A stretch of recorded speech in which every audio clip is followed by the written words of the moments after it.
Alright, so me trying to close maps ended the video, so we'll continue. Sorry. Oops. So pretty much they really dropped the ball on like the whole release dates for that, because now if the draft stuff came out at the same time as the new set, you know, we could all realistically just draft it and be fine. But the problem is we were also in the middle of regional season, so ain't nobody got time for that. We needed whatever specific cards we needed for our decks. And we needed lots of them, especially if we were testing different stuff and whatnot, and we had multiple decks or multiple friends or groups or whatever's going on. So a lot of us ended up buying exactly what we needed, or buying, you know, like normal, tons of stuff, really no time to draft and try to build a collection that way. And now we're in April, so 3 months after when we pretty much got a big chunk of Legacy. The drafts they come out February, and they're pretty much hinting at Way of Force being Q3, which at base minimum would be July. So we're looking at Worlds coming in May, in a format that's been around, in theory, since January. So it's like, alright, 4 month format, this is fine. But then we're still going to be on this format possibly 2 months later, into Store Champ season. And it's just like, how did we end up with a format for 6+ months? And it's really because someone screwed up. But whatever. Let's not place blame on stuff. But like, they need to do something. There was a point where they came out where with Legend of the Five Rings, they redid it or whatever was going on. And not that we lost a lot of players, we did. But the way they looked like they set it up, pricing and stuff, was phenomenal. We were like, wow, like they did this correct, you know, why can't they do this for us? And like the theory was that, all right, well, there's a bunch of red tape here because of the whole like Lucasfilm's Disney thing, and L5R they have the rights to, I guess. And I don't know the full specifics, but so they got all these big events going.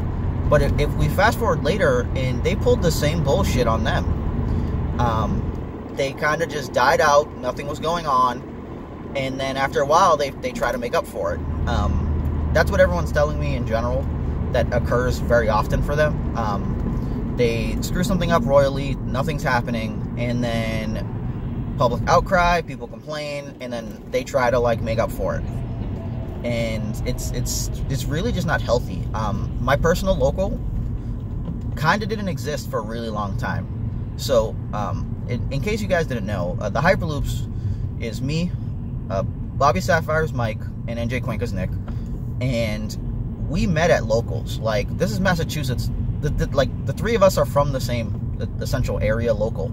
So, you know, at first we were getting those 20-player, 30-player events. Things were great. We stopped being able to pretty much get product at times. We couldn't get the kits. There were like downfalls. There was some other stuff I could blame on the local gaming stores in general, and the fact that like we couldn't get a realistic weekly anywhere, because people were, there was overall concern with, you know, the days that stuff would run, and their other events, because like Magic or Yu-Gi-Oh or Pokemon, some of the smaller places would host events, but they couldn't have 30 people. Or, you know, something would happen and people would just be like dissatisfied with the store, whatever, blah blah blah. But so where our numbers eventually just completely dwindled. You know, we have 20, 30 player events, we have box events. I myself, I just stopped pushing for stuff in the community, because it was pulling teeth to try to get stuff going. Miscommunications, different things, and it pretty much died down. So like it's really disheartening that this is essentially what's occurring with them. But for me, there was realistically, you know, one bright thing, and so Pro Yeti, or Sean, was doing kind of like an online event thing, and now he started off really small, and there were like massive, I'd say complications, because, you know, you're getting into something presumably for the first time. You got to kind of get a system and whatnot. So like there were just some things that didn't flow well, like the events taking too long, time frames not being like pulled correctly, cuts being done early, people weren't happy with stuff like that. But it was the only thing we had for online stuff. And like TTS, to be honest with you, is realistically where most of the good players actually play. Very few people have great local scenes. As far as I know, the Florida scene is great. There seems to be some great local scenes in like the Indianapolis area, down at FFG Central, so Minnesota. I hear great things over there. Probably like the California areas, probably where Tiny Grimes was, and like where Age on Design, San Diego, blah blah. Portland, where Yeti is. So like it seemed like a lot of the more mainstream people who kind of like helped, they may not even helped at their events much, but like the bigger name people seemed to be the people who had good local scenes. So we have these people running online events, and now eventually things get better. They grab more people on board. Things run smooth. We have the whole like TTS league seasons, and this stuff's phenomenal. They were finishing up season 5, I believe. I think they're in like top 8 or top 4, and they get the cease and desist thing. So he immediately shut down the online regional that they were preparing for April 21st. And it makes completely valid sense. I find no fault in him needing to shut it down. I assume there's refunds and stuff going out, because he's a great guy in general. So I don't expect him to screw anybody in the process. Plus they as far as I understand, they're a retailer as well. So I expect things to just pretty much be taken care of. The end of season 5, I actually don't know what's happening. I don't know if they're playing out the rest, if stuff's just getting prized out and then it's done, if we're gonna have like underground finishing of the top 4, top 8, like what exactly, I don't know exactly what's happening there. I haven't paid attention too much, to be honest. But the thing is that like this thing was real for me. It was tying a lot of the community together.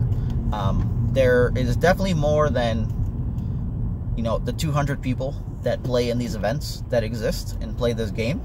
But for me, there was a big part of it. I'm really saddened to see that shut down.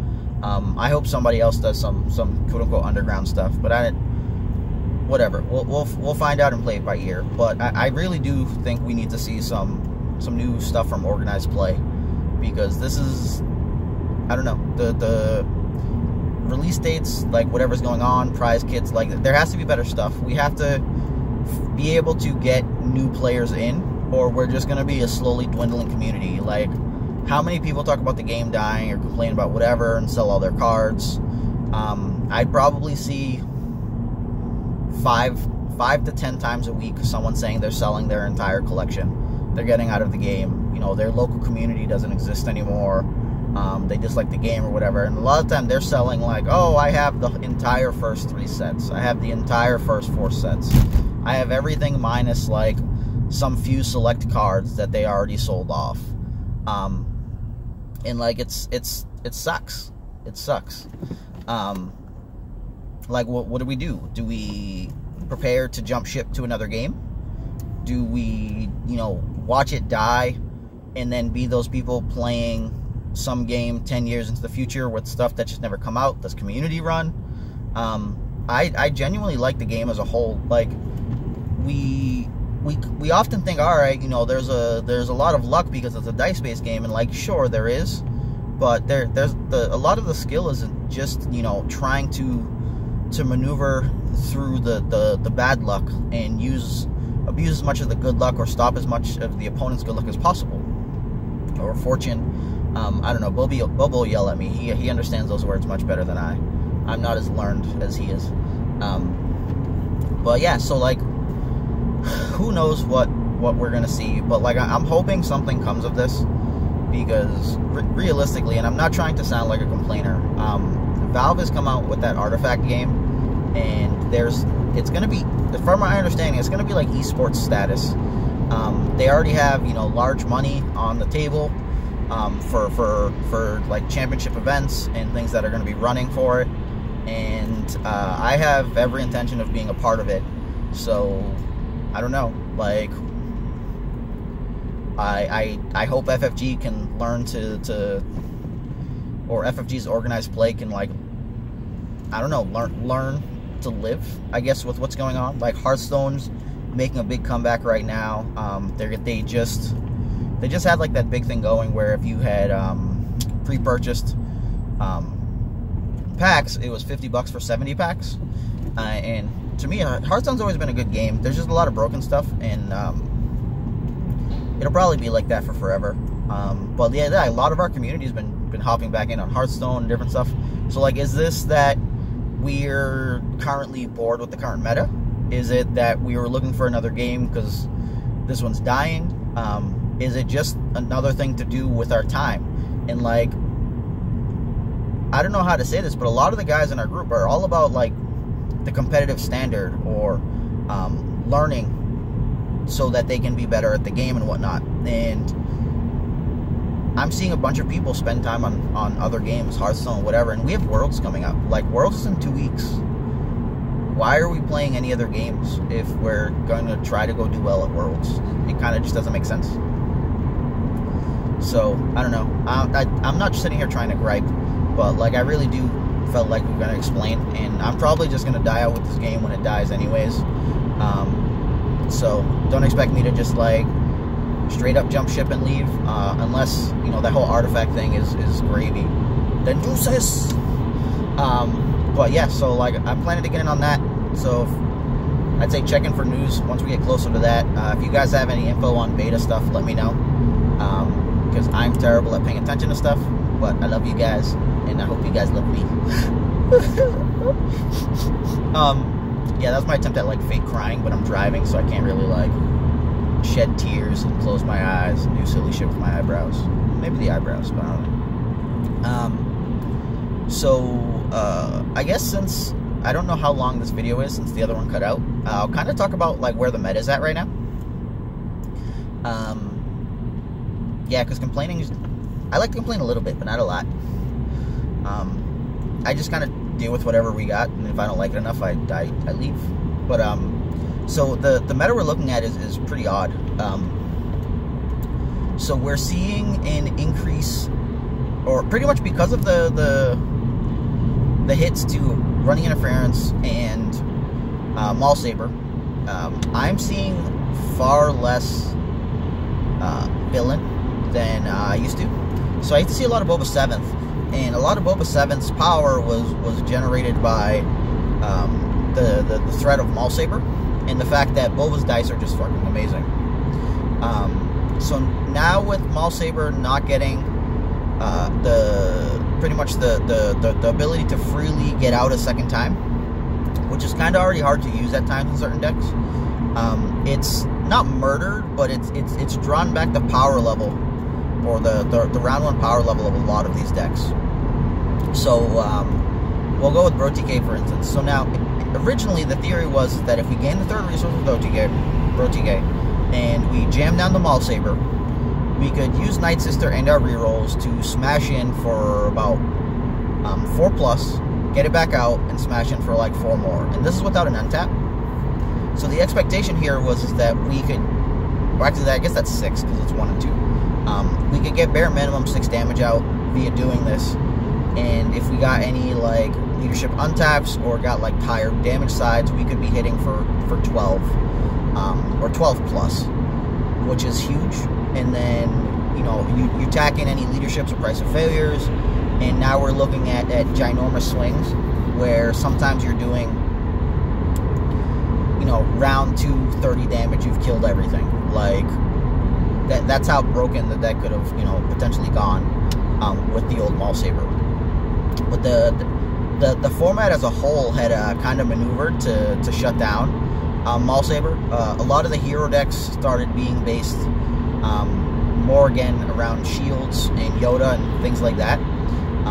So BroTK had a much larger problem because they were only good at kind of single target burst, and you really didn't expect damage from Sienna or Night Sister's dice more often than not. Like, sure, sometimes you're going to hit for 4 off of it, but you weren't going to be able to hit for like 2/2 because Sienna doesn't have, she only has that 1 base side, and it's for 1. So trying to flick off shields so that you could Maul Saber was always just relatively hard. You would normally have to either throw that big chunk into the person who had the shield, and then get it back out, and then either decide to kill that person or re-hit the main target, or like do the untap, then smash the guy and get it back out a second time, yada yada. Now with that additional resource cost, the deck can't go as crazy round one. It could still do it off of, you know, price of failures and leaderships, assuming that it can get resource generation high enough, but it's fewer and far between for the broken shenanigans. So the power level of that deck in general has scaled back a bit, and now Boba 7th in general, I don't think it really cared necessarily about Maul Saber. There were a lot of decks, or there were several Boba 7th versions that, you know, they ran well connected and retruces and lightsaber pulls, so they could, if given the leeway, they would just jam down the Maul Saber and be good to go. One second, I'm watching some guy drive like a maniac. Shifted into my lane, perfectly fine. I left a bunch of space, but then almost shifted straight into the third lane into a guy. So needed to be prepared for evasive actions, or evasive maneuvers. I don't know what I'm saying, but yeah. So what was he talking about? Yeah. So there were versions that were all about the Maul Saber. So if you were able to pretty much well connected into a Maul Saber, you were looking at the potential of crazy amounts of damage because of Boba's special. You know, flicking 3s or 4s, and then, you know, hitting your melee sides. The damage output round 1 was way higher with Boba 7th than with Bro TK, but that's assuming no untap.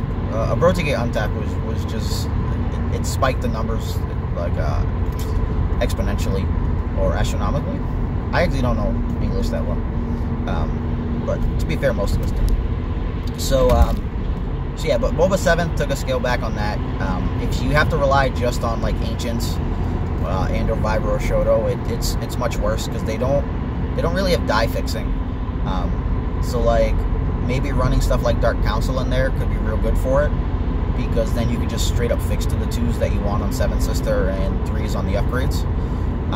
But who knows if, you know, there's enough time to figure out for that. In general, there was that whole force speed alter thing going down, I think, at some point, or it might have just been alter in general, to fix your dice to max damage, which is real good with Ancients and Vibros, because then you can swing through for high amounts. So that scaled back a little bit. The other thing is decks got used to it in general.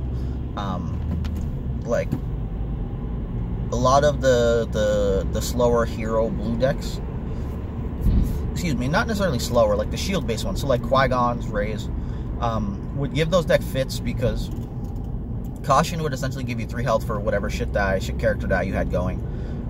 So then if they had to pretty much start running stuff like Frighten or Intimidate, it would kind of mess them up a little bit, especially if we're just looking at a shield or 2 and, you know, Shoto is just generating that defense over time. You've got Force Misdirection, which could cause blowouts.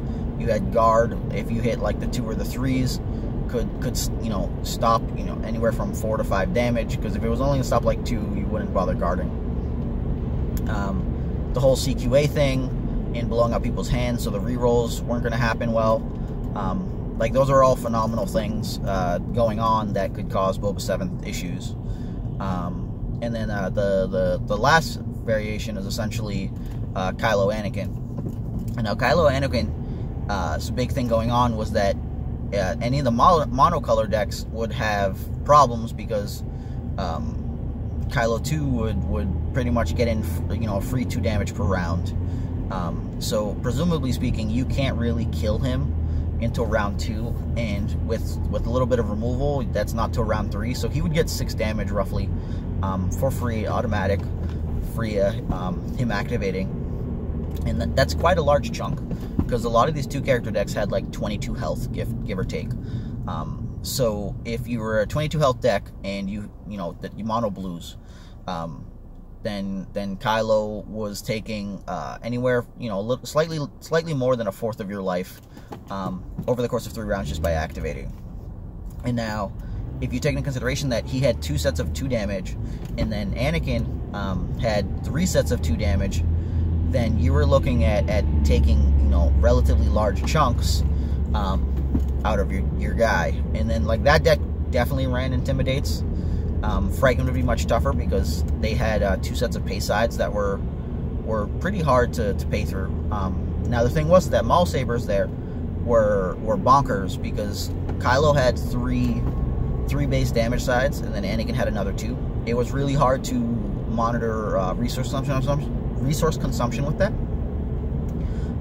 And now it's even worse. They would definitely have to figure out some way to generate, or not necessarily generate, but like reduce their resource consumption on a round by round basis. Otherwise, they're going to start having blanks on their character dice, which is not good, because if math-wise, when let's say you roll out Kylo and Anakin set of dice, just rolling out 1 set of them, you were 30% to hit a resource side. So if we include that with the blank, you're 55% to hit the blank or the resource side when rolling out one of the characters. In general, you were like 50% to roll out one of the resource sides on the 4 character dice combined by rolling them out initially. So, 1 and 2 rounds, you were guaranteed to hit that. And now if you take into consideration the blank as well, the numbers rise exponentially, because we're looking at 55 for the 1 character, then it's another third and another third, so 70 including the 3rd die, and then we're at 80% including the 4th die. So you're pretty much 80% on one of the 4 dice to show blank or a resource cost, and that's not really great for them if they can't afford it. So if let's say you're jamming down an Ancient round 1, you have no money left, there's pretty good odds one of your sides are gonna end up being dead. And if you take into consideration something like, let's say you don't want the shield on Anakin, or you don't want the disrupt on Kylo, your numbers get much worse. So the Maul Saber change was relatively tough for them as well.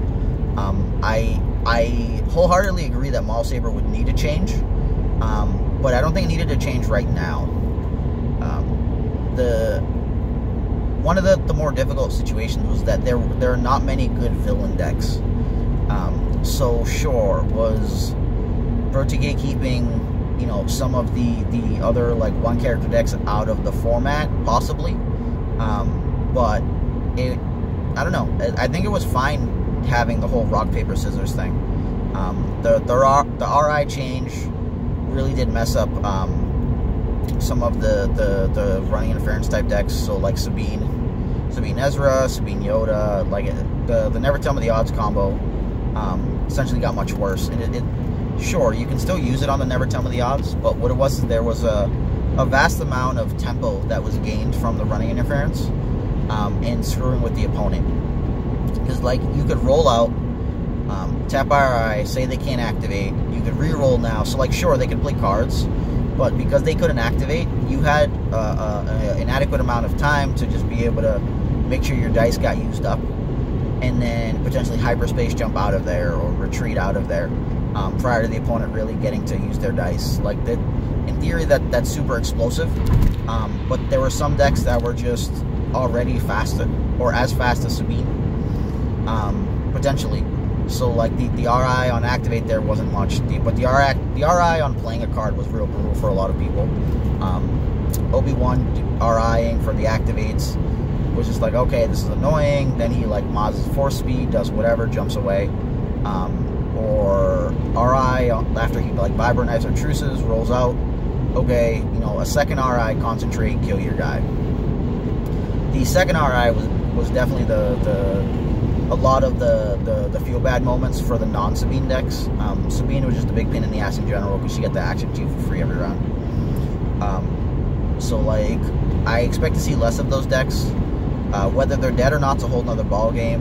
In general, we are back to the stupid shield meta thing. That was really close to what the end of like EAW was. But we're seeing a lot of like Qui-Gon Yoda. Like that's made a resurgence after being what was thought to have been dead for a while. Stairs, which is Rey Ayla. They're very good CQA deck, and they're like realistically like a good mid-range kind of like slower deck. It's hard to get in and kill them through all of their removal and shielding. But they do run into some issues in those mirror type matches because Yoda can ramp better, and they have far less dice to get Force Misdirection blown out, like as the Qui-Gon Yoda player. Whereas all they need is, you know, that one melee side showing to reverse blow out the opponent, or the fact that Yoda can flip into the Ancients and whatnot. But neither of those decks has a way to really look at hand and like take out removal or really know what's going on. So like that match is always a big pain in the ass, because it's going to be like, well, who drew and got to use their blowout cards, and did they get enough damage or kill in that time frame well enough. We've also probably have the return of Vehicles and Mill, with Sabine having a lesser showing. Vehicles, actually, I don't know how the match was for Sabine and Vehicles, but I think Vehicles always got ruined by Hyperspace Jump. But Mill was there to shut down Vehicles, and Sabine was there to shut down Mill.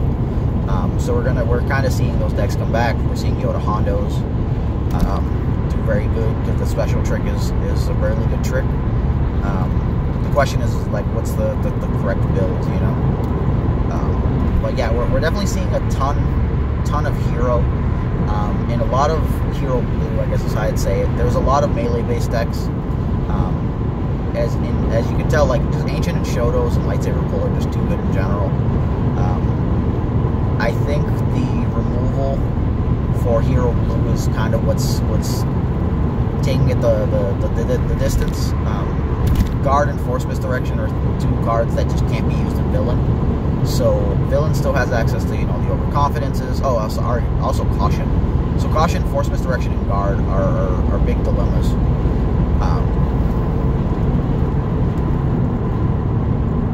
One second. I stay on this road. I took a new route to work. One of my employees ended up quitting Monday, and ended up taking over her shifts. So we working extra long and really long drives.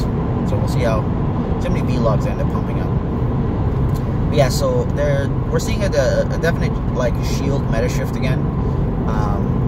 So it'll be interesting to see what Worlds ends up like. I expect honestly most of it to be Hero. I'm a big Villain player, and for the first time at the Galactic Qualifier, I've registered a fucking Hero deck. I don't think I've ever registered a Hero deck at any big event, ever. I could be wrong though, but yeah, Hero just wasn't good enough to me for the longest time. Even in EAW, I should have been playing Hero, but I was really refusing to play like R2-P2. I felt like I could build something else and try to stay in that game plan where I'm not really playing mirrors and I can, you know, beat whatever the top decks are. So we'll see how this ends up going at Worlds.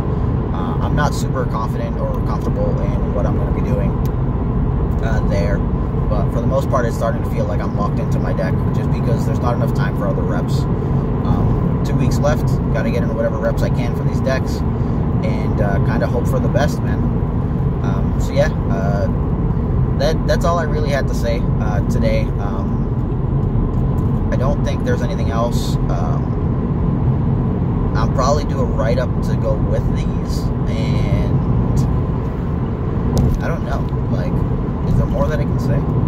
But I expect an update to the Gauntlet on Friday. People have been asking for it, and I need to take a look at it. Nick, for the most part, handles that stuff.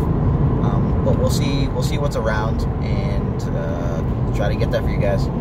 But thanks as always. Appreciate you guys, you know, listening. Thank you everybody for the feedback. Vika and Wainwright. I'm gonna gonna respond to you guys when I get some time. You guys, to me, it feels like you put a lot of effort in what you guys wrote, so I want to take the time to realistically respond to you guys. I appreciate you guys definitely giving the constructive feedback, so we can try to get better, and I can know better, you know, what people like to hear and what people don't like to hear. So once again, thanks to everybody, and yeah, that's pretty much it. Honest Sarcastic, Hyperloops out. Deuces.